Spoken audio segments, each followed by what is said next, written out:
October the 30th, 2023.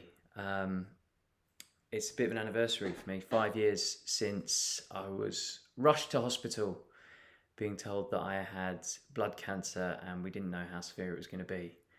And 3 nights on the acute wing where they still didn't know how severe it was going to be, and the fear that I was experiencing when everybody else was out dressing up as ghouls and ghosts for Halloween, and I was just on a ward hooked up to a life plug and thinking, this is the scariest thing I've ever known.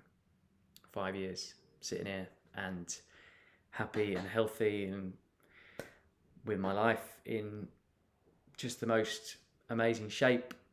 5 years where I wasn't sure I'd last 5 days, but subsequently I've gone on and got married to a wonderful woman, the woman who was by my side all through those awful times. COVID, obviously, absolutely terrible for everybody, especially those who, like me, were told you have to shield, non-negotiable. You, like everyone, will be locked down, but you just cannot come into contact with anyone because we don't know how bad it's going to be.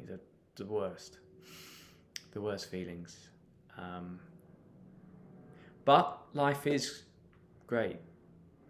2 kids have come along in those 5 years, and they are just the happiest little monkeys that bring us joy every single day. And the point of this message isn't just to slap myself on the back and go, hey, life's good.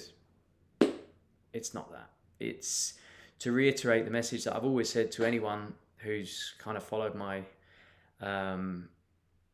recent history, my medical times, and there was many listeners on the radio and people who watch on the telly who just bump into you and they say, hey, listen, how's your health? How are you getting on? Well, my health is good.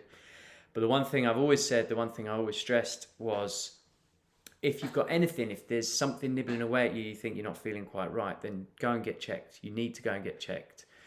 And sometimes people will say to me, well, you can't get an appointment. You can't get to see your GP. Tell them how concerned you are. They'll fit you in. They will fit you in. And don't let anybody fob you off. If you have a genuine concern, go and get it sorted. There's no point in being a tough guy, or there's no point in burying your head in the sand, being a mongoose. It's pointless. Get yourself checked out. Because if it's nothing, and you might feel a bit daft for a day, oh well. But if it is something, like it has been for me and countless others, then forearmed is forewarned, or the other way around. Forewarned is forearmed. You're better off knowing.